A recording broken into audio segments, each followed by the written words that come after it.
अस्सलाम वालेकुम। क्या कर रहे हैं आप लोग? अच्छा, आप तो पता नहीं क्या कर रहे हैं, लेकिन मैं इस वक्त खाने लगी हूँ ये मसाला कलेजी। कलेजी मसाला, मसाला कलेजी, आप इसको कुछ भी बोल दें, आपको नज़र आ रहा होगा। बहुत मज़े की, बहुत ही स्पाइसी किस्म की मैंने ये रेसिपी बनाई है, तो मैं आपको खा के दिखाती हूँ। हम्म। जायका इसका एक्सीलेंट है, बहुत मज़े की है।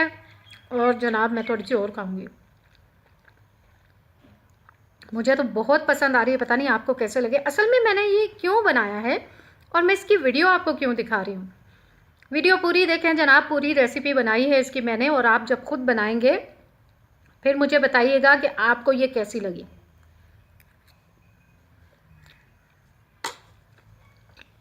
वंडरफुल, ग्रेट टेस्ट, बहुत मज़े की है। साइड पे रख दी है मैंने। अभी मैं रोटियां बेलूंगी और फिर उसके साथ खाऊंगी। एक ही रोटी खाऊंगी भाई, ज़्यादा नहीं खाती। पहले ही थोड़ी मोटी हूँ और वेट भी कम कर रही हूँ, तो इसी वजह से। हाँ, जब आप किचन में कुकिंग करने जाते हैं तो बालों को अच्छी तरह से ढक लिया कीजिए। एप्रन ज़रूर पहनिए, वो मैंने अब उतार दिया क्योंकि मेरी खाना जो है वो रेडी है। या मेरे कॉलर को पता नहीं क्या हो गया, किचन में से आई हूँ ना। एनीवेज, तो ऐसा है, ये बहुत मज़े की है।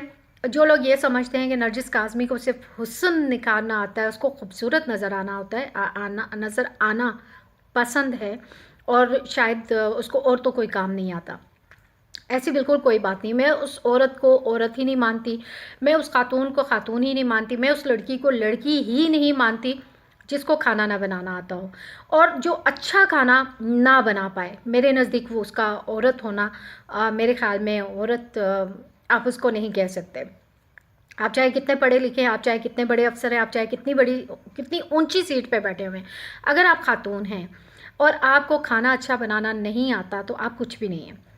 ठीक है, बस मैं बहुत सीरियस हूँ इस मामले में। एनीवेज, और बात यह है कि ख़वातीन अगर अच्छा खाना बनाती हैं तो ये उनकी तारीफ़ है भाई, सुघड़ पने की। एक औरत अगर एक बहुत बड़ी ऑफिसर भी है और उसके साथ खाना भी बहुत अच्छा बनाती है, तो मेरे ख्याल में उससे बढ़ के कोई भी औरत इस दुनिया में नहीं है। वीडियो बहुत लंबी हो रही है, मैं डायरेक्ट जाऊँगी रेसिपी पे, मेरे साथ रहिएगा जी। अब जल्दी से इस मज़े मज़े की मसाला कलेजी की रेसिपी जो है वो देख लीजिए, वो नोट कर लीजिए कि इसमें क्या क्या चीज़ें शामिल होंगी।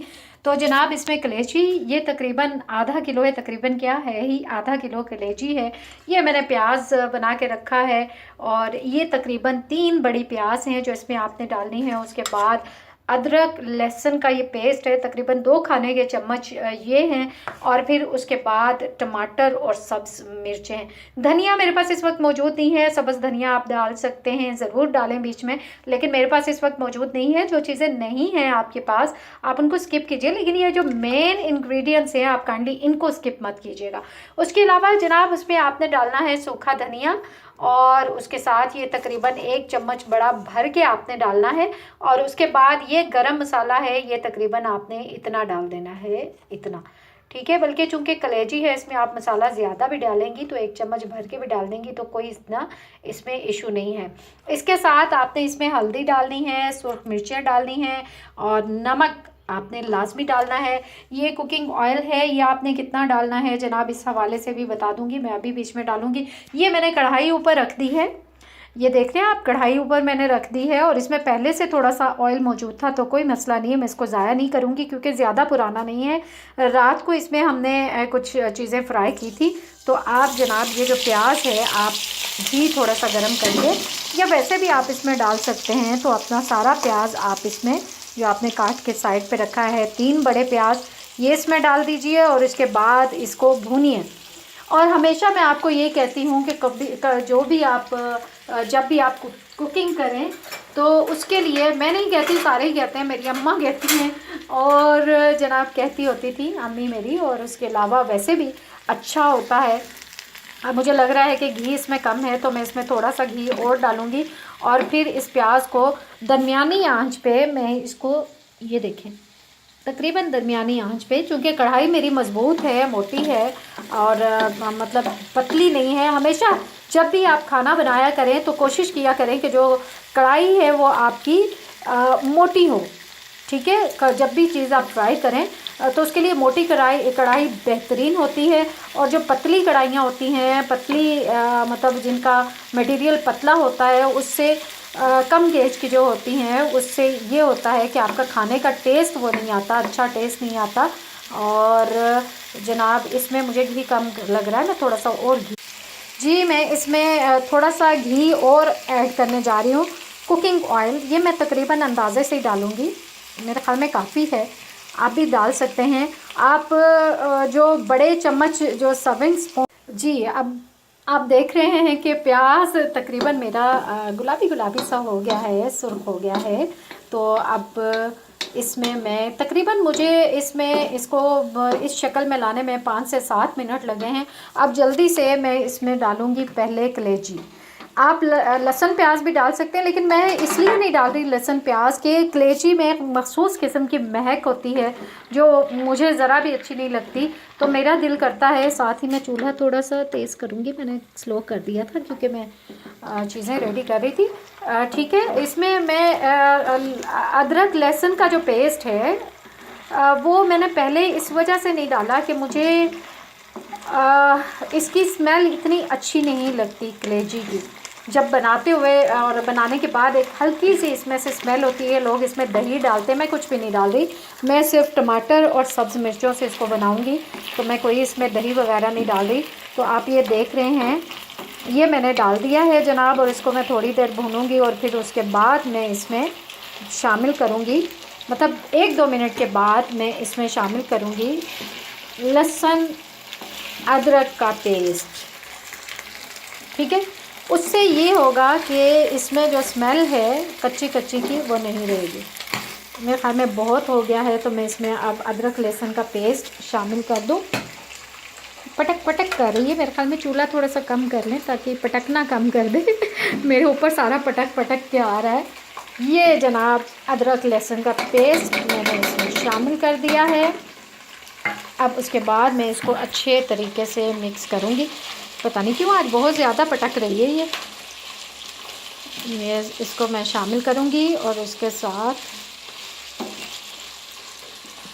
जी इसमें मैंने अदरक लहसुन का पेस्ट इसमें शामिल किया है। और अब ये देखें इसकी शक्ल ऐसी होती जा रही है, ठीक है। अब मैं इसमें डाल दूँगी जो मैंने टमाटर और मिर्चें काटी थी। ये मुझे ये देखिए, ये 2 टमाटर हैं दरमियाने साइज़ के, और साथ में कुछ मिर्चें हैं। अगर आपको ज़्यादा पसंद है ज़्यादा भी आप इसमें डाल सकते हैं, लेकिन चूँकि मुझे इतनी ज़्यादा मिर्चें नहीं चाहिए तो इसी वजह से, हाँ टमाटर मैंने ठीक ठाक से बीच में डाले हैं। तो आप भी आप चाहें तो 2 दरमियाने डालें, अगर आप चाहें तो बढ़ा सकते हैं। तो जनाब ये इसको अब मैं इसमें शामिल करूँगी नमक मिर्चें। ये बहुत अच्छी तरह से, इसको थोड़ा सा टाइम लगेगा। तो अब मैं इसमें डालूँगी नमक और मिर्चें। तो नमक आपने हस्बे जायका डालना है, तो ये तकरीबन 1 चम्मच हो जाएगा। सूर्ख मिर्चें इसमें डाल दीजिए ऐसे, ये सूर्ख मिर्चें हो गई। ये आपने थोड़ी सी हल्दी डाल दी, ये आप अपने टेस्ट के मुताबिक डालिएगा, ठीक है। अगर आपको ज़्यादा पसंद है तो ज़्यादा डाल लीजिए। अब आपने ये सूखा धनिया, ये देखिए ये मैंने 1 चम्मच डाल दिया। मुझे ये ज़्यादा पसंद है तो मैं 1.5 चम्मच भी डाल सकती हूँ, और चूँकि ये इतना तीखा नहीं होता तो इसीलिए इसका कुछ फ़र्क नहीं होता। लेकिन गरम मसाला जब आप डालें तो वो लाजमी नॉर्मल होना चाहिए। इसमें भी मैंने काफ़ी वो डाला हुआ है सूखा धनिया। अच्छा, इसमें भी गरम मसाले में मैं बहुत ज़्यादा सूखा धनिया डालती हूँ क्योंकि ये तेज़ होता है, तो गरम मसाला थोड़ा ही डलना चाहिए। मैं किसी दिन आपको बताऊँगी हर चीज़ के टेस्ट के हवाले से, और फिर बताऊँगी कि गरम मसाला आपने घर में कैसे पीसना है। किसी भी किस्म की बाज़ारी में कोई भी प्रोडक्ट इसमें नहीं डाल रही। मेरा मतलब है मसाला, कलेजी मसाला, बिरयानी मसाला, चिकन रोस्ट मसाला, मैं कुछ भी नहीं डालती। मैं घर में अपने तैयार किए हुए, अपने हाथों से तैयार किए हुए मसाले अपने खानों में इस्तेमाल करती हूँ। और ये जो ख़वातीन, मेरे ख्याल में ये एक फिर ये आपके हाथों के जायके वाली बात तो ना हुई कि अगर आप बाज़ारी मसाले बीच में डालेंगी तो ये आपके हाथों का जायका फिर कौन याद करेगा, ठीक है। और वो सारे बाज़ारी मसालों का जायका ही होगा। आप ये देख रहे हैं कि मसाला जो है बड़े अच्छे तरीके से भून रहा है, ठीक है। अब इसको मैं हिला के इसके ऊपर हल्का सा दम देने के लिए कुछ देर के लिए ये ढक्कन रख दूँगी, और तकरीबन कुछ देर के लिए नहीं बल्कि 4 से 5 मिनट, और चूल्हा बिल्कुल ही मध्यम कर दूँगी, ना होने के बराबर। और चूल्हा मध्यम करने के बाद आप देखें बिल्कुल मध्यम आंच पे अब मैं इसको दम पे मैं रख रही हूँ, ताकि ये कलेजी जो है मसाला अच्छी तरह से कलेजी के अंदर रच बस जाए और ये तैयार हो जाए। अब हमारा जो मसाला कलेजी है वो तैयार हो चुकी है, और आप देख रहे हैं कि कितनी प्यारी इसकी शक्ल है। मैंने कम से कम 15 मिनट तक, 15 से 20 मिनट तक इसको बिल्कुल धीमी आंच पे रखा, और एक दो बार मैंने इसको हिलाया भी है ढक्कन उठा के, लेकिन मैंने आपको दिखाया नहीं है। बहरहाल आपने भी 2 से 3 बार ढक्कन उठा के इसको मसाले को मिक्स करना। आप देखें कितना ज़बरदस्त किस्म का ये कलेजी मसाला तैयार है। और जो मैंने आपको कहा है कि इसको 15 से 20 मिनट तक पकाना, चूल्हा मैंने बंद कर दिया है, तो उसकी रीज़न क्या है? उसकी रीज़न ये है कि जब आप हल्की आंच पे इसको ज़्यादा देर तक बनाते हैं किसी भी चीज़ को, तो उसके बारे में कहा जाता है कि सहज पके सो मीठा हो। तो जनाब इसको हमने सहज इसीलिए पकाया है, हल्की आंच पे दम दे दे के 15 से 20 मिनट, ताकि इसका टेस्ट बहुत अच्छा है। तो ये देखिए जी, हमारा कलेजी मसाला इस वक्त तैयार है। अस्सलाम वालेकुम, क्या कर रहे हैं आप लोग? अच्छा, आप तो पता नहीं क्या कर रहे हैं, लेकिन मैं इस वक्त खाने लगी हूँ ये मसाला कलेजी। कलेजी मसाला, मसाला कलेजी, आप इसको कुछ भी बोल दें, आपको नज़र आ रहा होगा। बहुत मज़े की, बहुत ही स्पाइसी किस्म की मैंने ये रेसिपी बनाई है। तो